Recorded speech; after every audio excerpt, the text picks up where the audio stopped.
धर्म संस्थापना के देवता भगवान श्री कृष्ण के चरणों में मेरा नमन। परात्पर गुरु डॉक्टर जयंत बालाजी आठवले के चरणों में मेरा नमन। सारे संतगण, मंचासीन महानुभाव, यहाँ पे आए हिंदू धर्मवीर। प्रश्न हम लोगों से बराबर पूछा जाता है जब हम इस मंदिर मुक्ति के विषय पे बात करते हैं, चाहे वो नेशनल मीडिया में हो, चाहे आपस में जो मित्रगण हो, कि जो हो गया है इतिहास में उसको भूल के क्यों ना आगे बढ़ा जाए और जो गलतियां हो चुकी हैं उसमें पढ़ने की क्या ज़रूरत है, क्योंकि वो गलतियां ज़ख्म देती है और उस ज़ख्म को कुरेदने की क्या ज़रूरत है। और जो हमारा पूरा एजेंडा है, हमारा जो पूरी मुहिम है मंदिर मुक्ति की, इस पूरे नैरेटिव को, इस पूरी थीम को किसी ना किसी तरह से डैमेज या डिरेल करने की कोशिश की जाती है।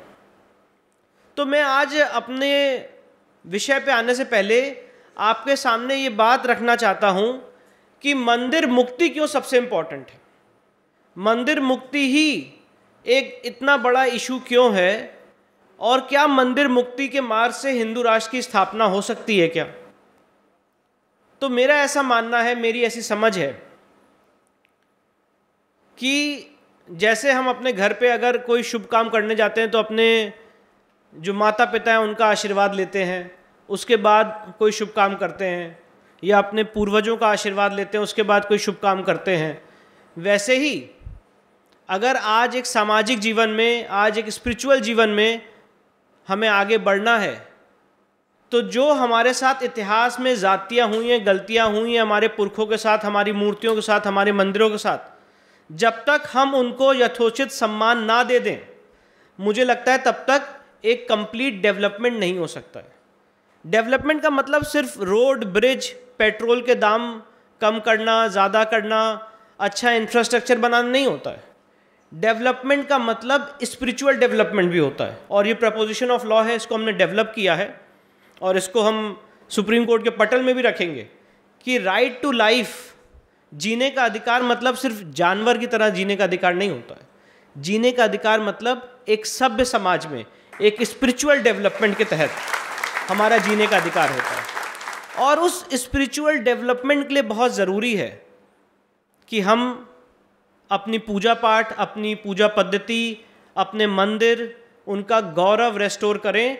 और मंदिरों का गौरव रेस्टोर करना इसलिए बहुत इंपॉर्टेंट है कि जो भी आप अगर किसी भी हिस्टोरियन को पढ़ेंगे मुगल आक्रांता से पहले, तो जितने हमारे राजा थे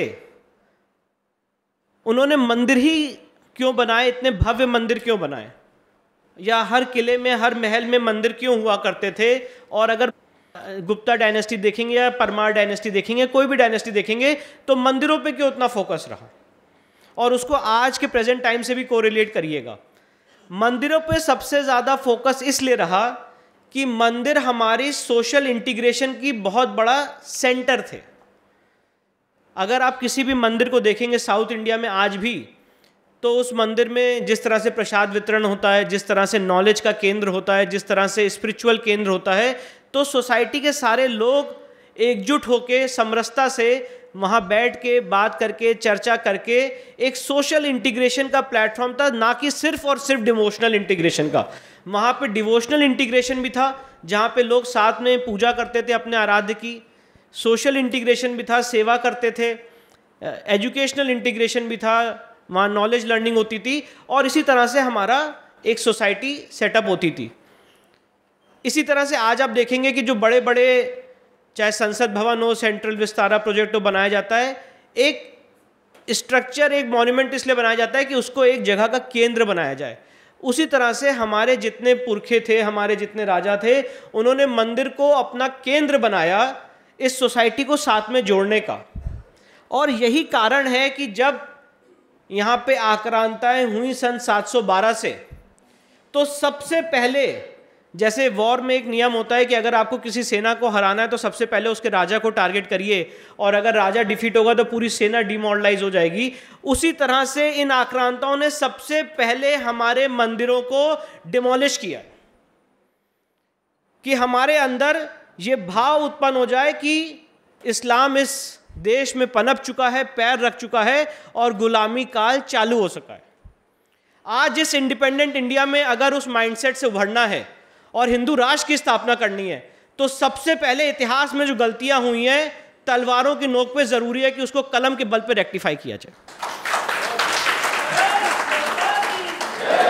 और ये जो आंदोलन है, ये जो रेवोल्यूशन है, जिस तरह से हमारा अनुभव रहा है, और अगर आप लोगों का साथ मिला, ना इसमें गोली चलनी है ना इसमें हिंसा होनी है, सिर्फ और सिर्फ कलम के माध्यम से, सिर्फ और सिर्फ आप लोगों के सहयोग से, आप लोगों के आशीर्वाद से, आप लोगों के कोलैबोरेशन से ये सारे आंदोलन अपने लॉजिकल कंक्लूजन तक जा सकते हैं।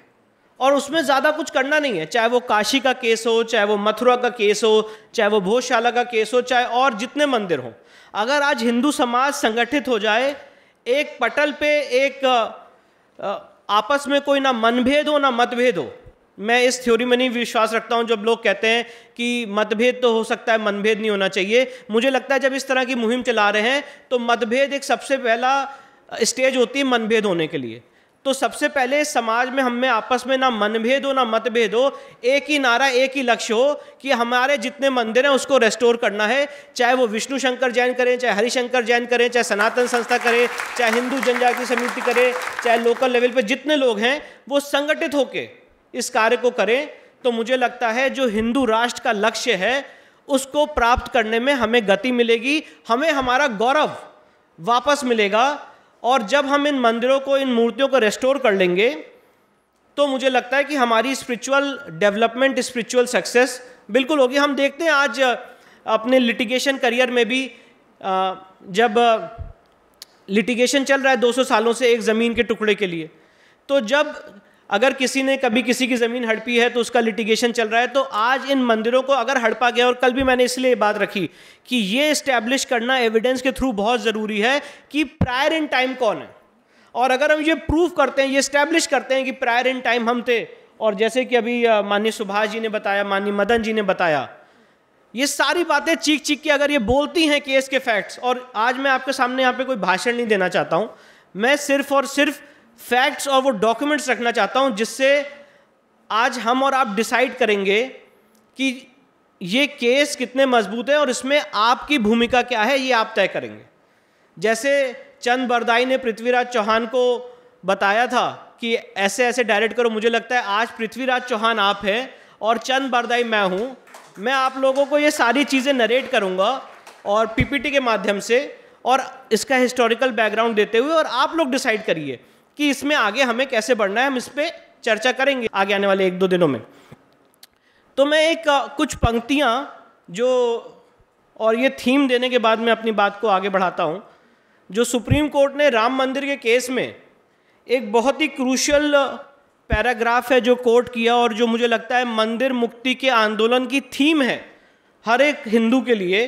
राम मंदिर के केस का पैरा 116 है, और मैं इसको पढ़ के एक बार बताता हूँ। मैं कोट कर रहा हूँ, the idol constitutes the embodiment और expression of the pious purpose. एक मूर्ति जो है ये दिखाती है एक एक्सप्रेशन उस पवित्र पर्पस का, upon which legal personality is conferred.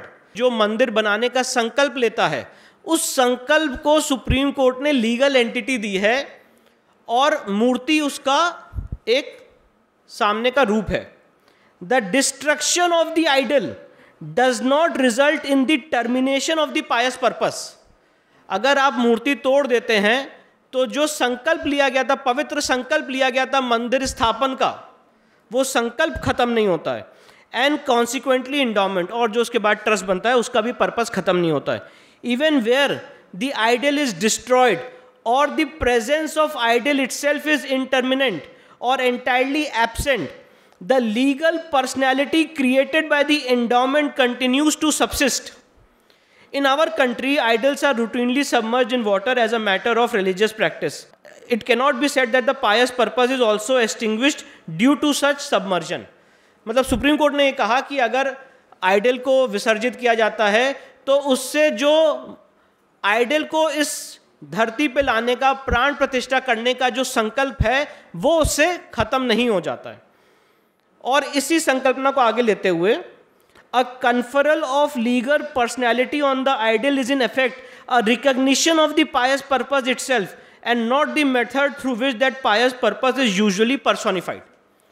तो कहने का पर्पस ये है कि हम लोग साकार ब्रह्म की पूजा करते हैं, निरंकार ब्रह्म की पूजा करते हैं। अगर आज हम संकल्प लेते हैं मंदिर बनाने का, तो जो मंदिर बनाने का संकल्प है, एक मूर्ति उसका एक फॉर्म है, पर जैसे ही मंदिर बनाने का संकल्प लिया जाता है उस पूरे एरिया में दिव्यता आ जाती है, जैसे कि दिव्यता आप आज इस तीर्थ भूमि में महसूस कर रहे हैं। और इसी बैकग्राउंड को लेके कि अगर मूर्ति तोड़ दी जाए, ये बात मैं बार बार कहना चाहता हूं कि अगर मूर्ति तोड़ दी जाए तो जो मंदिर बनाने का संकल्प है वो अमर रहेगा, वो अमिट रहेगा। इस थीम को लेते हुए मैं अपने बात को आगे बढ़ाता हूं और भोजशाला के केस के कुछ फैक्ट्स, जो हमारी सरस्वती मंदिर थी, हमारी वाग देवी की मंदिर थी, उसको कैसे विध्वंस किया गया है और उसको हमें कैसे रेस्टोर करना है, वो कुछ तथ्य आपके सामने मैं रखना चाहता हूँ। तो भोजशाला का इतिहास ऐसा है कि राजा भोज जो परमार डायनेस्टी के थे, इन्होंने वहाँ पे एक पाठशाला कह सकते हैं, संस्कृत की पाठशाला थी, और उन्होंने यहाँ पे 1034 में इस मंदिर की यहाँ पे स्थापना की थी और इस केंद्र को नॉलेज और विजडम का केंद्र माना गया था। 1296 में 1296 में खिलजी ने इस एरिया को आक्रमण किया और यहाँ को अपने कब्जे में लिया, और 1305 में भोजशाला पे आक्रमण किया गया। राजा महाकाल देव, और ये जितनी बातें मैं बोल रहा हूँ ये हिस्टोरिकल रिकॉर्ड्स हैं, जिसकी section 57 of the Indian evidence act में एविडेंट्री वैल्यू है। कोर्ट इसकी जुडिशियल नोटिस भी ले सकता है और ये सारी हिस्टोरिकल बातें आप भी रख सकते हैं। तो 1305 में भोजशाला पे अटैक किया गया था खिलजी द्वारा, और राजा महाकाल देव को उसमें उनको अपनी बलिदान देना पड़ा। 1200 जो संस्कृत के हमारे विद्वान थे उन्होंने अपना बलिदान दिया, और वहाँ पे जो मंदिर था उसको तोड़ दिया गया, डिमोलिश कर दिया गया। इसके बाद यहाँ पे एक बात आएगी, अभी मैं जो अपनी बात रखने जा रहा हूँ मौलाना कमालुद्दीन की, और ये बात बहुत इंपॉर्टेंट है क्योंकि जब हम भोजशाला के इस पूरे कंसेप्ट को समझेंगे तो भोजशाला, और मैं अभी आपको पीपीटी के माध्यम से भी वो दिखाऊंगा, भोजशाला के जस्ट मंदिर के बाहर कमालुद्दीन मौला दरगाह है, और उस दरगाह के लोग ही उसे मस्जिद कहते हैं। तो इसका क्या बैकग्राउंड है, इसका क्या इतिहास है, मैं वो भी यहाँ पे बता रहा हूँ, तब ये सारी बातें साथ में जाके मर्ज करके आपको इसमें क्लैरिटी आएगी। तो मौलाना कमालुद्दीन जो हैं उनका निधन हुआ था 1310 में, और 1401 में दिलावर खान आए थे, जिन्होंने वहाँ भोजशाला के पास एक सूर्य मंदिर था उसको डिस्ट्रॉय किया था और भोजशाला को कन्वर्ट करने की कोशिश की थी मस्जिद में, पर नहीं कर पाए थे। 1514 में महमूद शाह खिलजी आए थे, जिन्होंने भोजशाला को दोबारा कैप्चर किया, पर पूरा उसको कन्वर्ट नहीं कर पाए। और उसी समय 1514 में उन्होंने भोजशाला के जस्ट बाहर ये कमाल मौला दरगाह बनाई, और कमाल मौला दरगाह बनाने के लिए उनकी, जैसे कि मैंने आपको बताया कि कमाल मौला की मृत्यु तो 200 साल पहले हो चुकी थी, 204 साल पहले, पर 1514 में जब महमूद शाह खिलजी ने इस एरिया को कैप्चर किया तो उसने उस ग्रेव से एक ईंटा लाके यहाँ पे लगा दिया और ये आर्टिफिशियल दरगाह क्रिएट कर दी और लोगों को ये मैसेज दिया कि ये बाबा कमाल मौला की दरगाह है। ये चीज़ 1514 में हुई है। इसके बाद मराठाओं ने कैप्चर किया 1703 में इस पूरे एरिया को। 1826 में ईस्ट इंडिया कंपनी आई, और 1875 में 1875 में जो ब्रिटिश मेजर हैं किनकैड, ये सारे चेन ऑफ इवेंट्स बहुत इंपॉर्टेंट हैं इस पीपीटी से आपको को रिलेट करने के लिए, इसलिए मैं इसका थोड़ा सा बैकग्राउंड दे रहा हूँ। 1875 में जो ब्रिटिश मेजर हैं किनकैड, इन्होंने भोजशाला का एक्सकेवेशन किया, और सबसे हैरान करने वाली, चौंकाने वाली बात यह है कि उनको वहाँ पे ओरिजिनल वाग देवी माँ सरस्वती की मूर्ति मिली, जिसको 1902 में लॉर्ड कर्जन ने ब्रिटेन में म्यूजियम में रखा, 1902 में। इसके बाद 1904 में Bhojshala archaeological survey of India के कंट्रोल में आई, और इसके बाद यहाँ से अब आप देखेंगे कि इस मॉडर्न एरा में भोजशाला की जो लड़ाई है, जो स्ट्रगल है, वो शुरू हुई। 1930 में मुस्लिम्स ने कोशिश की कि भोजशाला में घुस के अंदर नमाज़ पढ़ने की कोशिश की जाए, पर वो कोशिश विफल रही। और एक काली तारीख है इस पूरे इतिहास में, वो है 24 अगस्त 1935। 24 अगस्त 1935 को उस समय जो ब्रिटिश सरकार थी, जो धार एस्टेट चला रही थी, उन्होंने मुस्लिम्स को पहली बार इजाज़त दी इस भोजशाला मंदिर परिसर में आके नमाज़ पढ़ने के लिए। ये घटना 24 अगस्त 1935 की है। इसके बाद सेंट्रल गवर्नमेंट ने भोजशाला को ASI प्रोटेक्टेड मॉन्यूमेंट डिक्लेयर किया 1952 में। इसके बाद एक जो बहुत महत्वपूर्ण घटना है वो है 1961 की, जब विष्णु श्रीधर वाकलू ने ये प्रूव किया इंग्लैंड जाके कि जो लॉर्ड कर्जन ने मूर्ति रखी है इंग्लैंड में माँ वाघ देवी की, ये वही मूर्ति है जो यहाँ से निकाली गई थी और ये वही ओरिजिनल मूर्ति है।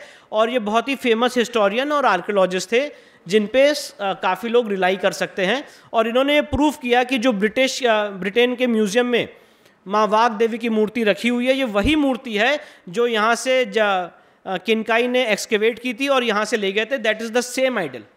ये 1961 की रिपोर्ट है इनकी।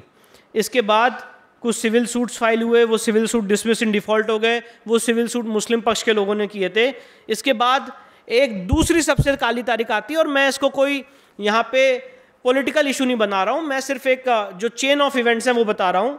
जो उस समय के मध्य प्रदेश के चीफ मिनिस्टर थे दिग्विजय सिंह, उन्होंने 12 मार्च 1997 को एक ऑर्डर पास किया, और उन्होंने ऑर्डर ये पास किया कि मुस्लिम्स हर फ्राइडे को इस मंदिर परिसर में नमाज पढ़ेंगे।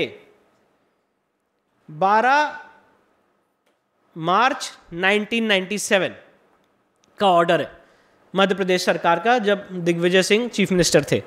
और ये कहा कि हिंदू सिर्फ और सिर्फ बसंत पंचमी के दिन वहाँ पे पूजा करने के लिए उनको परमिशन है, बाकी टाइम मुस्लिम्स वहाँ पे नमाज अपनी पढ़ेंगे। इसके बाद कुछ रिट पिटिशंस फाइल हुई हिंदुओं की तरफ से, कुछ मुस्लिम्स की तरफ से। इस समय भोजशाला की लिटिगेशन हिस्ट्री में मैं ये सारी बातें इसलिए बता रहा हूँ कि जब हम ये सारे केसेस करते हैं तो हम 4 स्टेजेस में रिसर्च करते हैं। एक है माइथोलॉजिकल रिसर्च, इसके बाद है वहाँ की हिस्टोरिकल रिसर्च, फिर वहाँ की लीगल हिस्ट्री की रिसर्च कि अगर कोई केसेस पेंडिंग है कि नहीं, और अब हमारा क्या स्टैंड है। तो आज की डेट में जो मैंने आपको 2 चरण बता दिए, तीसरा चरण ये है लीगल, जो आज वहाँ के केसेस का स्टेटस है। वहाँ पे 4 केसेस पेंडिंग हैं, जिसमें 3 रिट पिटिशंस मुस्लिम समाज के लोगों की तरफ से है और 1 रिट पिटिशन हिंदू समाज की तरफ से थी, जिसको प्लीडिंग के आधार पे उतना स्ट्रॉन्ग नहीं कहा जा सकता है। तो ये टोटल 4 मैटर्स जो हैं वहाँ पे इस समय पेंडिंग है इंदौर हाई कोर्ट में। 1 रिट पिटिशन जबलपुर में, जिसको ट्रांसफ़र होके अभी इंदौर आना है। इसके बाद एक सबसे बड़ा काला ऑर्डर है 7/4/2003 का। 7/4/2003 को आर्कियोलॉजिकल सर्वे ऑफ इंडिया ने, और ये जो ऑर्डर है ये इस समय पॉइंट इन इश्यू है, यही ऑर्डर पॉइंट इन डिस्प्यूट है। और इसीलिए यहाँ पे आपका समर्थन और सपोर्ट चाहिए कि अगर आज हम इस ऑर्डर को ख़त्म कराने में सक्षम हो जाते हैं तो भोजशाला का केस तुरंत सॉल्व हो जाएगा।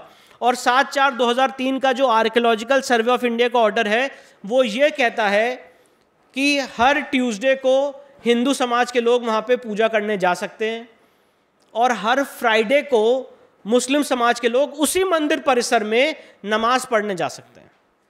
तो अभी मैं अपने आर्ग्यूमेंट्स में और अपने सबमिशंस में आऊँगा, पर हमारा कहना ये है प्राइमा फेसाई कि ये section 16 of archaeological survey of India act का वायलेशन है, क्योंकि उस पूरे एरिया का जो धार्मिक स्वरूप है वो एक हिंदू मंदिर का है, उसका जो कैरेक्टर एक हिंदू मंदिर का है। और आर्कियोलॉजिकल सर्वे ऑफ इंडिया ने सबसे बड़ा अनकॉन्स्टिट्यूशनल इलीगल काम किया है और हिंदू धर्म के साथ सबसे बड़ा आघात किया है जब आपने एक हिंदू मंदिर में मुस्लिम समाज के लोगों को परमिट कर दिया कि वो जाके नमाज पढ़ेंगे बिना कोई राइम और रीजन के। ना वो मस्जिद है, ना उसका कोई आर्किटेक्चर इस्लामिक आर्किटेक्चर है, बस एक समाज के एक वर्ग की जिद थी कि उनको वहाँ पे नमाज पढ़नी है, इसलिए एक मंदिर परिसर को मस्जिद परिसर में तब्दील करने की कैसे कोशिश की जा रही है, ये आपके सामने एक जीता जागता उदाहरण है। 7/4/2003 का order archaeological survey of India का, और प्रिसाइसली इसी ऑर्डर को हमने अपनी रिट पिटिशन में इंदौर हाईकोर्ट में चैलेंज किया।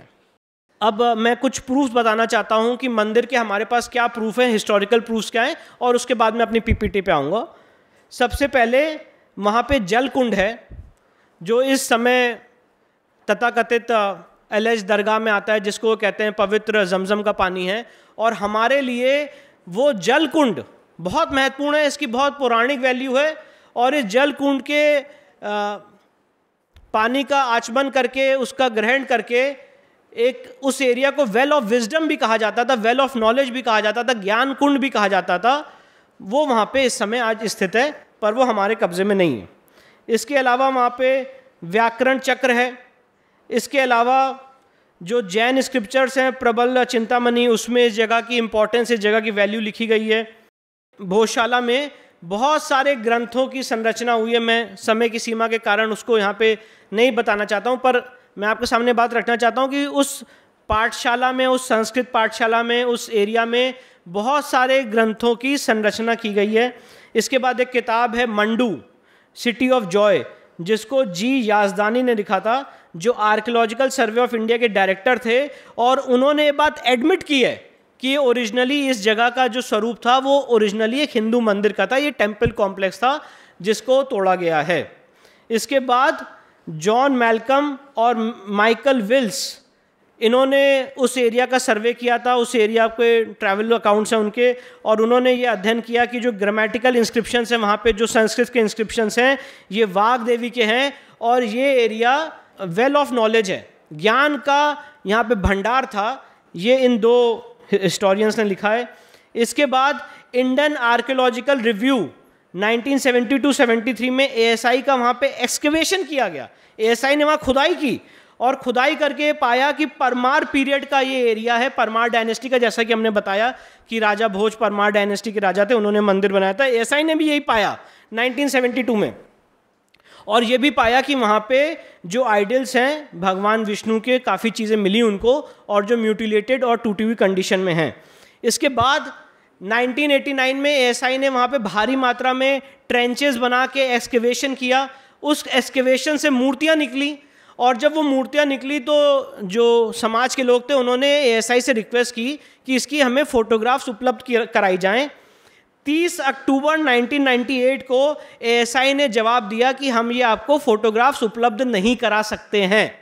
और वो जो मूर्तियाँ निकली थी उस ट्रेंचेस से, वो आज भी एएसआई के म्यूज़ियम में हैं। इसके बाद बहुत सारे ब्रिटिश गजेटियर थे जिन्होंने मुस्लिम्स को अपीज़ करने के लिए इस एरिया को कमाल मौला मस्जिद कहने लग गए, जबकि फैक्चुअल ऑन ग्राउंड रिपोर्ट यह है कि वहाँ पे कोई मस्जिद नहीं है, सिर्फ और सिर्फ मंदिर परिसर है जिसके बाहर कमाल मौला दरगाह बना दी गई है। और बाकी उस एरिया को कैप्चर करने के लिए चारों तरफ से आर्टिफिशियल ग्रेव्स वहाँ पे क्रिएट की जा रही हैं, जो अभी आप पीपीटी के माध्यम से देखेंगे। फिर एएसआई का एक डॉक्यूमेंट है 24 दिसंबर 1952 का, जिसमें लिखा है कि इस मस्जिद को एक मंदिर को ध्वस्त करने के बाद बनाया गया। ये 24 दिसंबर 1952 का एएसआई का खुद का डिस्क्रिप्शन है। इसके बाद गवर्नमेंट ऑफ मध्य प्रदेश की वेबसाइट है जिसमें ये भारी मात्रा में लिखा हुआ है कि यहाँ पे मंदिर के अवशेष देखे जा सकते हैं, पाए जा सकते हैं। देखिए, बहुत इंपॉर्टेंट सेंसिटिव इशू है, इसलिए मैं नहीं चाहता था कि कोई भी बात मैं ऐसी बोलूँ। इसलिए ये जो 7/4/2003 का ऑर्डर है हमने यहाँ पे रिप्रोड्यूस किया है, और हम इसको 1 मिनट में पढ़ भी सकते हैं साथ में। मैं आपकी कन्वीनियंस के लिए इसको पढ़ देता हूँ। और यही ऑर्डर है इन डिस्प्यूट। अगर ये ऑर्डर ख़त्म हो जाए और सिर्फ ये हो जाए कि जो वहाँ पे नमाज़ पढ़ने की इजाज़त दी जा रही है उसको रोका जाए और हमें संपूर्ण इजाज़त मिले पूजा पाठ करने की, तो ये इशू अभी सॉल्व हो सकता है। और ये ऑर्डर क्या कहता है, मैं वो पढ़ के सुना रहा हूँ। I, Gauri Chatterjee, Director General of Archaeological Survey of India, in exercise of powers conferred on me by Rule 4 of the Ancient Monuments Act and partial in modification of order dated so and so, do hereby direct that centrally protected monument Bhojshala Kamal Maula Mosque, जबकि mosque है नहीं, Kamal Maula Mosque at Dhar shall remain open on the following basis: that the Muslim community shall be allowed to access the premises as at present for Friday namaz between 1 to 3 p.m.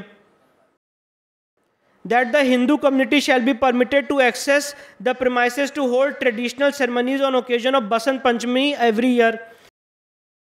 Hindu community shall be permitted to access the premise free of charge every Tuesday from sunrise to sunset, the normal fixed time for opening and closure. ये order है 7/4/2003 का, जिसको हमने अपनी writ petition में challenge किया है, और यही ऑर्डर है एसआई का जो इस समय कंटेस्ट में है, और ये इस पूरे केस का मुख्य बिंदु है। ये इस समय भोजशाला का साइड प्लान है। यहाँ पे एक एंट्रेंस आपको दिख रही होगी, एंट्रेंस से हम लोग एंटर होते हैं, और ये जो पूरा एरिया है ये एक मंदिर कॉम्प्लेक्स है, और इस एंट्रेंस के जस्ट राइट साइड में ये कमाल मौला दरगाह बनी हुई है, इस एंट्रेंस के राइट साइड में। और बाकी तरफ आप देखेंगे जहाँ पे हमने एलेज लिखा है, इन सारी जगह पे इन्होंने कब्र बना दी हैं, सारी जगहों पे, इन सारी जगहों पे जहाँ पे हमने वो स्क्वायर्स बनाए हैं, इन सारी जगहों पे एंट्रेंस छोड़ के, एंट्रेंस के राइट साइड में कमाल मौला दरगाह है, उसी के अंदर हमारा वो सेक्रेड वेल है, और इसके बाकी जगहों पे जहाँ पे हमने ये स्क्वायर बनाया है, इस पे इन्होंने कब्रें बना दी अपनी चारों तरफ से, उस एरिया को कब्रों से घेरने की कोशिश की जा रही है। इसके बाद ये जो गूगल इमेज है, ये आज भी इसको राजा भोज की भोजशाला दिखाती है, गूगल इमेज में इसको ऐसे ही डिस्क्राइब किया जा रहा है। इसके बाद ये जो आइडल है, ये आइडल वही आइडल है जो इस समय ब्रिटेन के म्यूज़ियम में रखी हुई है। ये ओरिजिनली 1875 में यहाँ से एक्सकेवेट की गई थी, जो लॉर्ड कर्जन ले गए, जिसको हिस्टोरियन ने कहा कि ये वही आइडल है जो यहाँ से एक्सकेवेट की गई है, यही ओरिजिनल माँ वाग देवी की मूर्ति है।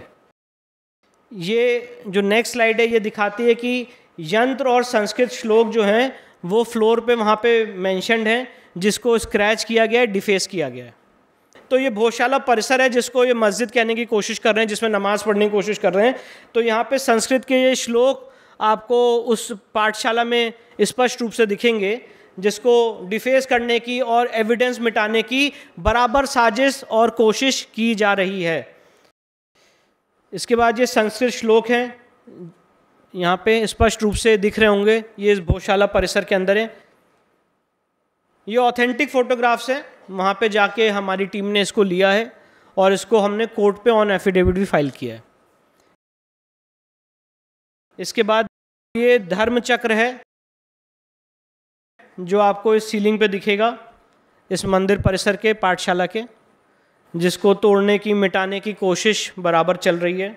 इसके बाद ये आप एक सनातन वैदिक का हिंदू आर्किटेक्चर की जो गैलरी होती है वो पाएंगे, और इसमें जो पिलर्स हैं आपको वो पिलर किसी भी इस्लामिक आर्किटेक्चर में नहीं मिलेंगे। ये आर्किटेक्चर सिर्फ और सिर्फ एक हिंदू मंदिर का हो सकता है। ये सारी बातें मैं बताने की कोशिश कर रहा हूँ इन सारी बातों से कि इस जगह का जो स्वरूप है वो हिंदू मंदिर का है। इसके बाद ये भोजशाला का दूसरा तरफ है, उसी परिसर का राइट साइड है, जहाँ पे ये आपको पूरी गैलरी दिखेगी। ये पूरी जो गैलरी दिखेगी ये आपको एक हिंदू मंदिर परिसर की गैलरी दिखेगी। और इसके बाद नेक्स्ट स्लाइड पे आप देखेंगे तो यहाँ पे देवी देवताओं की मूर्तियाँ जो स्पष्ट रूप से समझ में आ रहा है, जिसको मिटाया गया है, तोड़ा गया है। और आज भी ये एविडेंस मिलता है वहाँ के जो लोकल्स हैं कि जब ये वहाँ पे नमाज़ पढ़ने जाते हैं तो जो हमारा हवन कुंड है, यज्ञ कुंड है, उसमें थूकना और बाकी जो बेअदबी है वो की जाती है। और इसी को एएसआई कह रहा है कि मस्जिद है। इसके बाद अब यहाँ पे स्पष्ट रूप से जो सन गॉड का पिलर था उसको तोड़ा गया है, और यहाँ पे देवी देवताओं की जो मूर्तियाँ थी उसको खंडित किया गया है इस पिलर से। हम ये दिखाने की कोशिश कर रहे हैं, जो किसी भी इस्लामिक आर्किटेक्चर में आपको नहीं मिलेंगे ऐसे पिलर्स और ऐसे खंबे। ये इस बिल्डिंग की हमने बाहर की तरफ से जब एंट्रेंस हम करते हैं तो वहाँ से फोटोग्राफ लिए, जो पता चलता है कि परिसर कैसा है। और आप बीच में जो जगह देख रहे होंगे वो हवन कुंड था, जिस पे जब ये नमाज़ पढ़ने जाते हैं तो उस पर बेअदबी की जाती है। और ये पूरे परिसर का जो स्वरूप है, उसके जो खंबे हैं, पिलर्स हैं, वो ये बता रहे हैं कि एक हिंदू मंदिर का परिसर है। यहाँ पे भी डिफेस्ड इमेज हैं, हिंदू देवी देवताओं की मूर्तियाँ थी, वो मूर्तियों को तोड़ा गया है, उसको डिस्ट्रॉय किया गया है। यहाँ पे भी जो सूर्य भगवान की जो इमेज थी उसको डिफेस किया गया है, जो इस पिलर पे बहुत स्पष्ट रूप से दिखती है। ये इन सारे जो हमारे हिंदू देवी देवताओं के हिंदू मंदिर के खंबे हैं उसकी ये पिक्चर है। इसके बाद हिंदू इंग्रेविंग्स हैं इन पिलर पे, जो एक ट्रेडिशनल हिंदू मंदिर में होती हैं।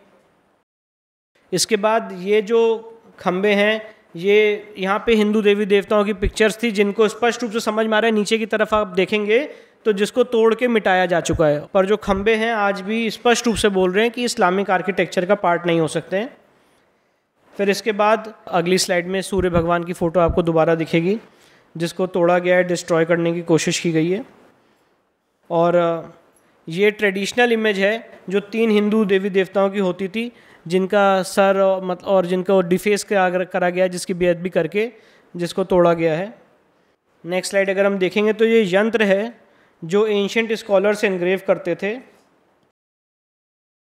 अब देखिए ये जो मेन मंदिर का मंडप है, कितना भव्य, कितना खूबसूरत ये मंदिर बना हुआ था,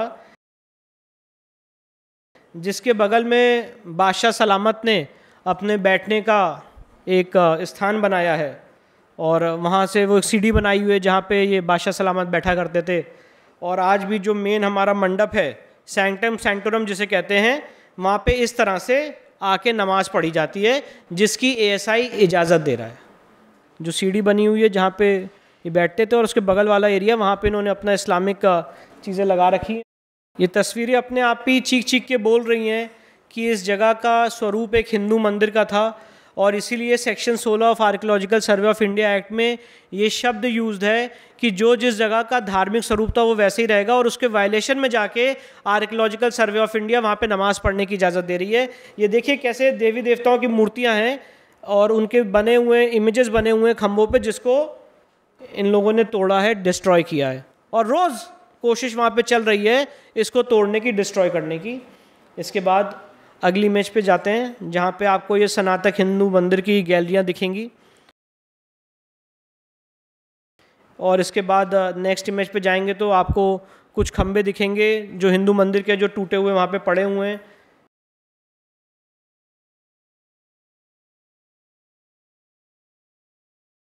सूर्य चक्र वहाँ पे मिलेगा जो हिंदू मंदिर में प्रिवलेंट है। इसके बाद धर्म चक्र है जो हिंदू मंदिर में मिलता है, जिसकी ये फोटोग्राफ है। एक कमरा है जो इस समय आर्कियोलॉजिकल सर्वे ऑफ इंडिया के कब्जे में है, जिसमें ताला लगा रखा है। और ये जो एक यंत्र है जो संस्कृत ग्रामर का यंत्र है, वो यहाँ पे आपको यंत्र दिखेगा। इसके बाद यहाँ पे संस्कृत का एक मंत्र लिखा हुआ था जिसको मिटाया जा चुका है। ये है यज्ञ कुंड है जिस पे ये लोग बेअदबी करते हैं, और ये इस पूरे जगह का सेंटर है। और नेक्स्ट इमेज में आपको हिंदू स्टाइल का ट्रेडिशनल ये सीलिंग और मंडप आपको दिखेगा। इसके बाद पाली लैंग्वेज में भोजशाला की जो वहाँ पे जब आप घुसते हैं, एंटर करते हैं, तो लेफ़्ट साइड में ये आपको पूरा संस्कृत के वहाँ पे श्लोक और ये सारी चीज़ें दिखेंगी, जो एक सेंटर ऑफ लर्निंग और वेल ऑफ विजडम कहा जाता था। और इसके बाद कुछ संस्कृत ग्रामर के चार्ट्स हैं जो वहाँ पे आज मिलते हैं।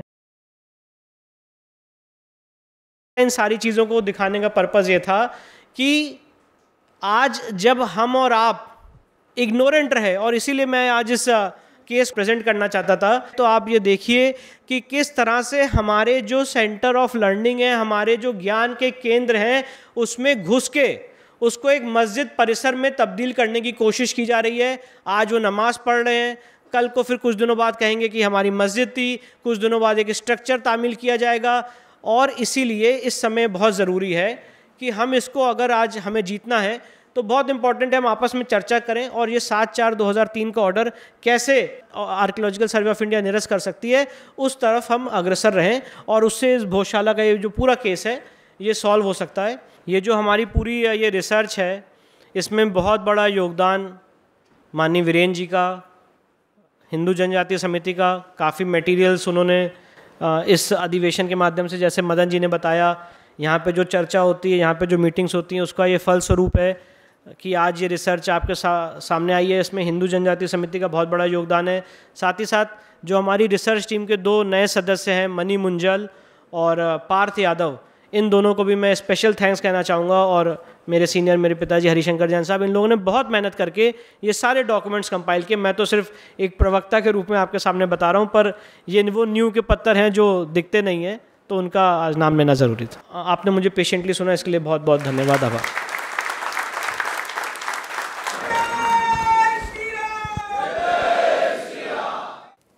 सभी को प्रणाम। अधिवक्ता विष्णु शंकर जैन जी ने भोजशाला के बारे में अत्यंत गहराई से अध्ययन किया है। उन्होंने अपने अध्ययन का सार सरल शब्दों में समय समय पर चित्र दिखाकर समझाया है। इनके इस वक्तव्य से हिंदू धर्म के प्रति, अपनी संस्कृति के प्रति उनकी कितनी निष्ठा है, ये हमें ध्यान में आता है। उनका वक्तव्य भावपूर्ण होता है और इसलिए उनकी जो बातें हैं वो मन में बस जाती है। अधिवक्ता विष्णु शंकर जैन जी जैसे वक्ता और अधिवक्ता जितने अधिक होंगे उतनी ही हिंदू राष्ट्र की स्थापना सरल होगी। अधिवक्ता विष्णु शंकर जैन जी को उनके भाषण के लिए मैं धन्यवाद देता हूँ। नमस्कार। जयतु हिंदू राष्ट्रम, जयतु हिंदू राष्ट्रम।